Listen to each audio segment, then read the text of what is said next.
ஓம் கணபதியே நமக. ஓம் முருகப்பெருமானே நமக. ஓம் ஆஞ்சநேயா நமக. ஓம் நரசிம்மனே நமக. ஓம் குலதெய்வம் பால் முனீஸ்வரரே நமக. ஓம் குதம்பை சித்தரே நமக. ஓம் நந்திச சித்தரே நமக. ஓம் அகோரிகள் சித்தரே நமக. ஓம் விஷ்ணுமாயா நமக. ஓம் குட்டிச்சாத்தானே நமக. ஓம் கால பைரவரே நமக. ஓம் ஹரிச்சந்திரனே நமக. ஓம் ராகு கேது பகவானே நமக.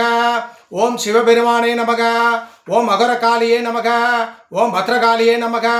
ஓம் மகாகாளியே நமக. ஜெய் ஜெய் மகாகோரகாளி. ஜெய் ஜெய் மகாபத்ரகாளி.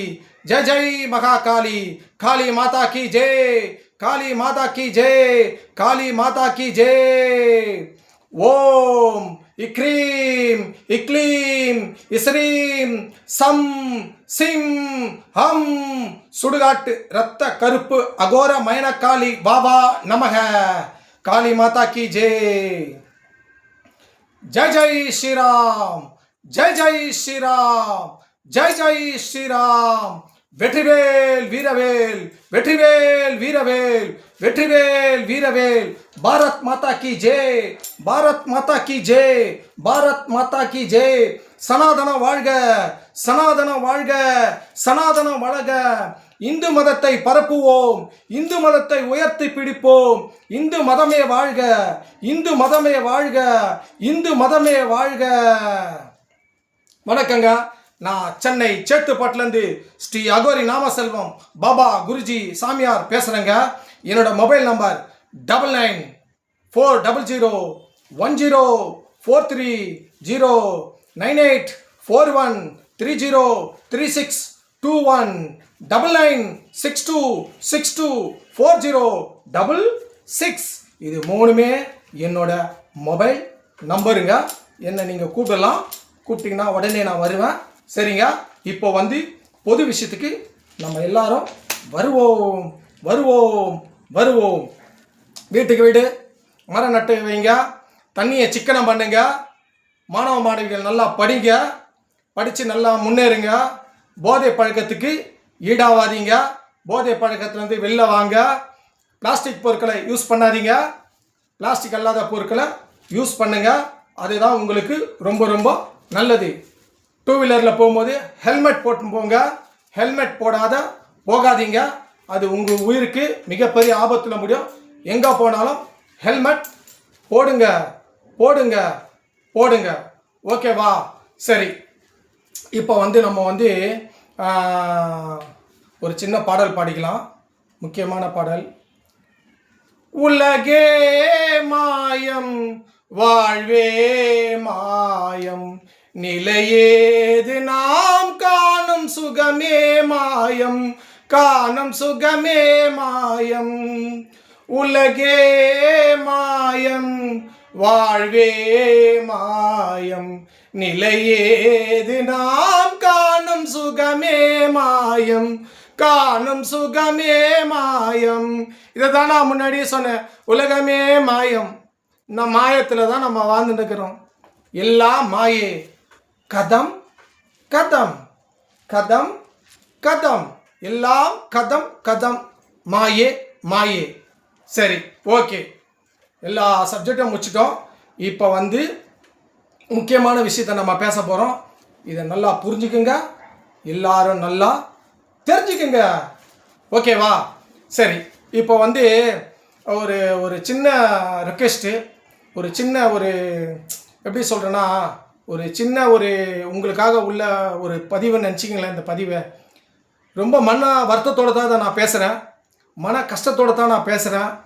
இந்த சமூக வலைதளங்களில் தயவுசெய்து சொல்கிறேன், எனக்கு தெரிஞ்சு சொல்கிறேன், இந்த யூடியூபோ ஃபேஸ்புக்கோ இன்ஸ்டாகிராமோ இல்லை ஷார்ட்டோ ஏதோ ஒன்று யூடியூபோ தயவுசெய்து சொல்கிறேன், உங்களோட கருத்துக்களை நல்லபடியாக சொல்லுங்கள். இந்த நாட்டில் சுதந்திரம் உண்டு. ஒருத்தரை பற்றி பேசுறதுக்கோ, நீங்கள் இன்னொருத்தரை பற்றி பேசுறதுக்கோ, இல்லை நான் பேசுறதுக்கோ கருத்து சுதந்திரம் உண்டு. அது இல்லைன்னு நம்ம யாரும் மறுத்துட முடியாது. புரியுதுங்களா? எல்லாருக்கும் கருத்து சுதந்திரம் உண்டு.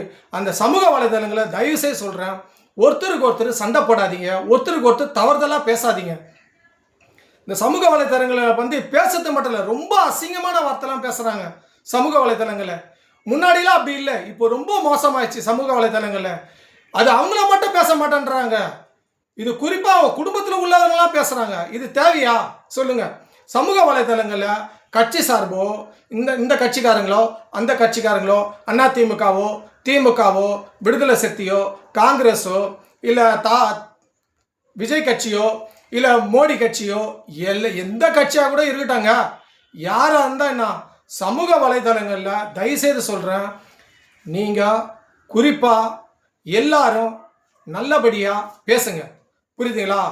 கருத்து சுதந்திரத்துக்கு அப்பாற்பட்டு பேசணும்னு உரிமை இருக்கிறதுனால அசிங்கமாலாம் பேசாதீங்க. ஒருத்தருக்கு ஒருத்தர் சண்டை போடாதீங்க.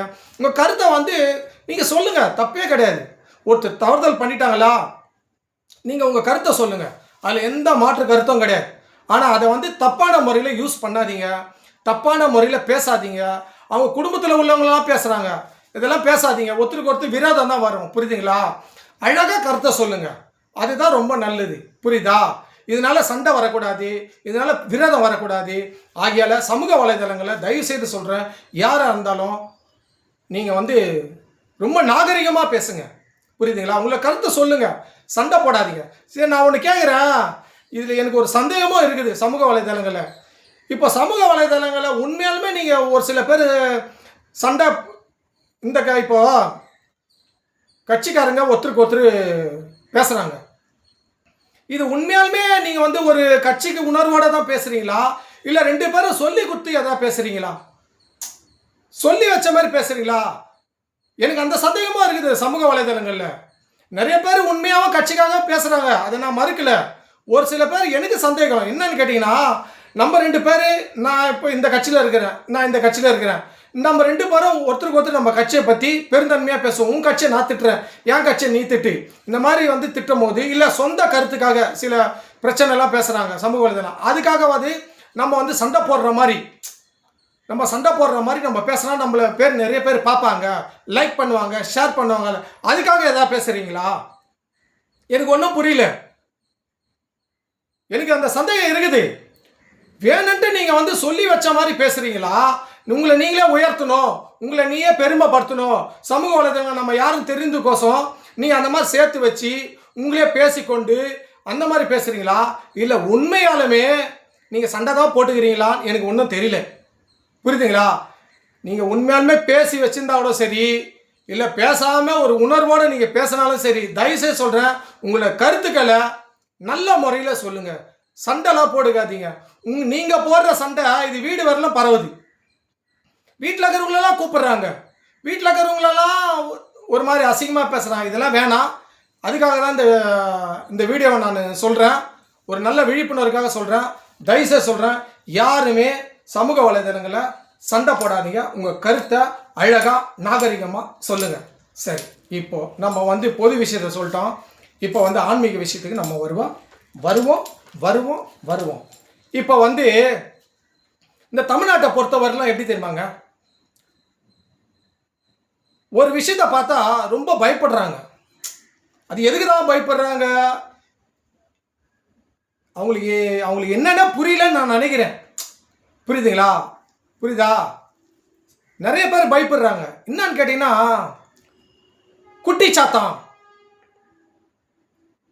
குட்டிச்சாத்தான் என்னாலே இந்த தமிழ்நாட்டில் ஒரு அந்த குட்டிச்சாத்தான்ற வார்த்தையே இந்த தமிழ்நாட்டில் பார்த்தா ஒரு பயம் ஏற்படுத்துகிற மாதிரி தான் பேசுகிறாங்க.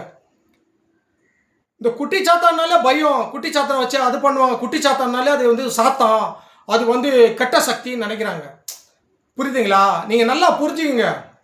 கேரளாவில் போய் பாருங்க. கேரளாவில் நம்ம தமிழ்நாடு எப்படி இருக்குதோ அதே மாதிரி தான் கேரளாவும் ஒரு மாவட்டம், ஒரு மாநிலம். மாவட்டம் சொல்லக்கூடாது, அது மாநிலம். எப்படி தமிழ்நாடு ஒரு மாநிலமோ கேரளா ஒரு மாநிலம். அந்த மாநிலத்தை போய் பாருங்க, விஷ்ணு மாயா கோயில், குட்டிச்சாத்தான் கோயில், ஆயிரக்கணக்கான கோயில் அங்கே இருக்குது. எப்படி கேரளாவில் குருவாயூரப்பரை வணங்குறாங்களோ, ஐயப்பனை வணங்குறாங்களோ, காளி தேவியை வணங்குறாங்களோ, எல்லாரும் அங்கே வணங்குறாங்க, எல்லா தெய்வத்தையும். அதே மாதிரி குட்டிச்சாத்தான் கோயில் கேரளாவில் ஆயிரக்கணக்கான கோயில் இருக்குது. நான் போயிருக்கிறேன் கேரளாவில், குட்டிச்சாத்தான் கோயிலுக்கு நான் போயிருக்கிறேன். அவங்க யாரு கேட்டா விஷ்ணு மாயா தான் அந்த குட்டிச்சாத்தான். புரியுதுங்களா? விஷ்ணு மாயா வணங்குறாங்க, அந்த குட்டிச்சாத்தானா வணங்குறாங்க. விஷ்ணு மாயாவை அந்த குட்டிச்சாத்தாவை நம்ம வணங்கணும். புரியுதுங்களா?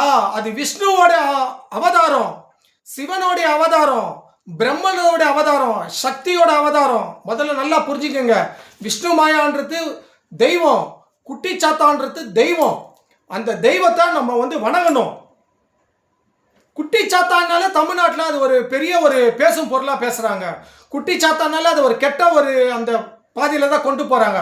அந்த பேருனால கெட்ட வார்த்தைன்னு நினைக்கிறாங்க, கெட்ட செயல்னு நினைக்கிறாங்க. புரியுதா? அதை நீங்கள் முதல்ல நல்லா புரிஞ்சுங்க. அப்போ கேரளாலலாம் குட்டி சாத்தானை வணங்குறாங்களே, அவங்க என்ன பேயா வணங்குறாங்க? அவங்க என்ன பிசாசியா வணங்குறாங்க? அவங்க என்ன கெட்ட ஆவியா வணங்குறாங்க? தெய்வமாக வணங்குறாங்க. அவங்களுக்கு கேரளாவில் போய் பாருங்க, பக்கத்து மாநிலம் தான். இங்கே நம்ம தமிழ்நாட்டிலேயே விஷ்ணு மாயா குட்டி சாத்தான்லாம் வணங்குறாங்க. எவ்வளோ பேருக்கு எவ்வளோ நன்மை நடந்திருக்குது. தெய்வத்துக்கு உட்பட்டு வணங்குறாங்க, வீட்லேயே வச்சு வணங்குறாங்க, படத்தை வச்சோ சிலை வச்சு வழிபாடு பண்ணுறாங்க குட்டி சாத்தானை. புரியுதுங்களா? அதுதான் விஷ்ணு மாயா. அந்த விஷ்ணு மாயா நீங்கள் வணங்கினீங்கன்னா முழு சிவனுடைய அம்சம், முழு விஷ்ணுவோட அம்சம், முழு பிரம்மதேவனோட அம்சம், முழு சக்தியோட அம்சம் அந்த விஷ்ணு மாயா, அந்த குட்டி சாத்தான். ஆகையால விஷ்ணு மாயாவை நீங்கள் வணங்குங்க, குட்டி சாத்தானை நீங்கள் வணங்குங்க. நானே விஷ்ணு மாயா குட்டி சாத்தா தான் நான் வணங்குறேன். நானா கெட்டா போயிட்டேன்? இல்லை எனக்கு என்ன எல்லா கெடுதலுமா வந்துச்சு? இல்லை கேரளாவில் வணங்குறாங்களா, அவங்க எல்லாம் வாழாதையா இருக்கிறாங்க, அவங்க எல்லாம் எல்லாமே அவங்களுக்கு எல்லாம் கெடுதல் நடக்குது. தமிழ்நாட்டில் மட்டும்தான் அந்த குட்டி சாத்தானாலே பயப்படுறாங்க. அதுக்கு என்ன காரணம் தெரியுமா? அதுக்கு ஒரு காரணமும் இருக்குது. இப்போ நான் போன வீடியோவில் சொன்னேன், குட்டி சாத்தானை 2 வகையாக நம்ம பிரிக்கணும். புரியுதா? விஷ்ணு மாயா குட்டி சாத்தான்றது நன்மை செய்யக்கூடிய தெய்வம். அது அந்த குட்டி சாத்தான் அது நம்மளுக்கு தீங்கே செய்யாது. ஆனால் நான் சொல்கிற இவங்க சொல்கிற குட்டி சாத்தா எதுன்னு கேட்டிங்கன்னா இன்னொரு குட்டி சாத்தா இருக்குது. அந்த குட்டி சாத்தா எதுன்னு கேட்டிங்கன்னா சுடுகாட்டில் இருக்கக்கூடிய குட்டி சாத்தான். புரியுதா?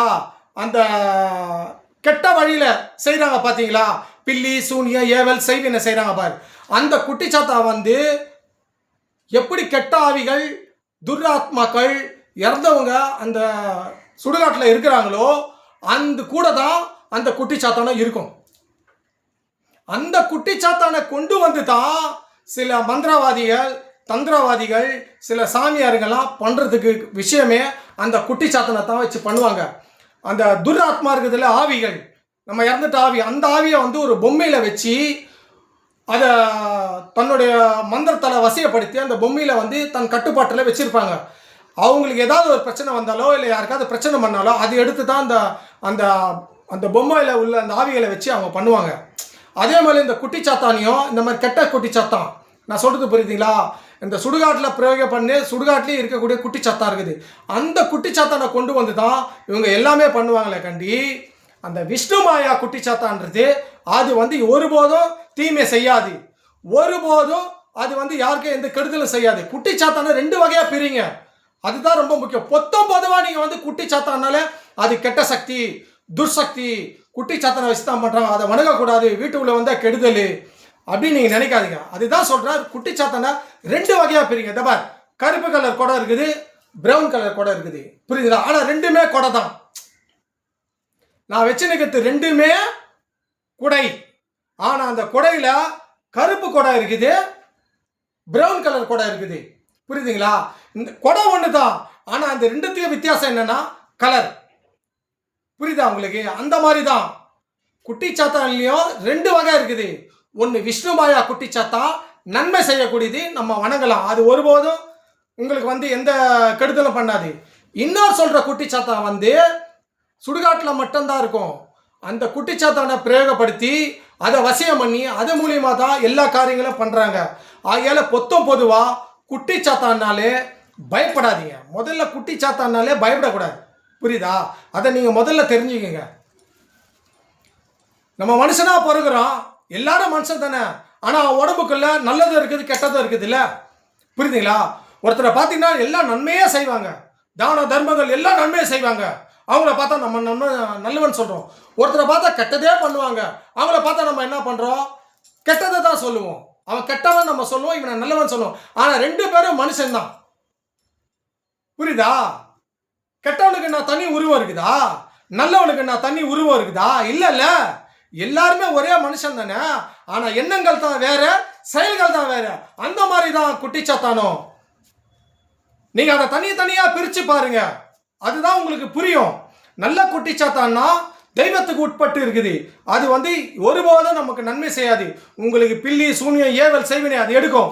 உங்களுக்கு உள்ள பிரச்சனையை அது தீர்க்கும். உங்களுக்கு வியாபாரத்தில் மிகப்பெரிய மாற்றத்தை கொடுக்கும். உங்களுக்கு நோய் நொடியிலிருந்து காப்பாற்றும். இது வேற. இந்த குட்டிச்சாத்தான்றது வேற. அதை நல்லா புரிஞ்சுக்கங்க. எல்லாத்தையும் ஒப்பிட்டு பேசாதீங்க. அதுக்காக தான் இந்த விழிப்புணர்வுக்காக தான் இந்த வீடியோ போடுறேன். மக்களிலே புரிஞ்சுக்குங்க. ஆன்மீக பக்தர்களே, ஆன்மீக அன்பர்களே, ஆன்மீக சொந்தங்களே எல்லாருக்கும் புரிஞ்சுக்குங்க, தெரிஞ்சுக்குங்க. அதுக்காக தான் இந்த கொடையும் கையில் நான் வச்சுருக்கிறேன். புரியுதுங்களா? ஆகையால் நல்லது எது கெட்டது எதுன்னு முதல்ல தெரிஞ்சுக்குங்க, புரிஞ்சுக்குங்க. ஆன்மீகத்தில் எல்லாத்தையும் சந்தேகப்படாதீங்க. எல்லாத்தையும் சந்தேக கண்ணோட்டமாக பார்க்காதீங்க. நல்லது எது கெட்டது எது பிரித்து பார்த்துக்கினா மட்டும்தான் நம்மளால் வாழ முடியும். புரியுதா? ஆகையால் விஷ்ணு மாயா குட்டிச்சாத்தானை எல்லாரும் வீட்டில் வச்சு வணங்குங்க. அது உங்களுக்கு நன்மை செய்யும். தீமை செய்யக்கூடிய குட்டிச்சாத்தானை அது எங்கே இருக்கணுமோ அது அங்கே தான் இருக்கும். அது நம்ம வீட்டுக்குள்ளெல்லாம் வராது. அது இருக்கக்கூடிய இடம் சுடுகாடு. இது இருக்கக்கூடிய இடம் ஆலயம். இந்த விஷ்ணு மாயா குட்டிச்சாத்தான் வீட்டில் நம்ம பூஜை அறையில் இருக்கக்கூடிய குட்டிச்சாத்தான். அதுக்கு இதுக்கும் வித்தியாசம் இருக்குது. ரெண்டுத்தையும் போட்டு குழப்பிக்காதீங்க. அதற்காக தான் இந்த வீடியோ வீடியோ வீடியோ. சரி மக்களே, என்னுடைய அன்பு சொந்தங்களே, என்னுடைய பக்தர்களே, இந்த சாமியார் சொல்கிறத கேளுங்க. இந்த குருஜி சொல்கிறத எப்போதும் நீங்கள் கேட்டு நடங்க. விழிப்புணர்வுக்காக தான் இந்த வீடியோ. இன்னும் பல தகவலில் நான் இந்த வீடியோவில் சொல்கிறேன். அடுத்த வீடியோவில் சந்திப்போம்.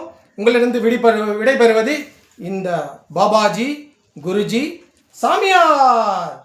வணக்கம் வணக்கம் வணக்கம்.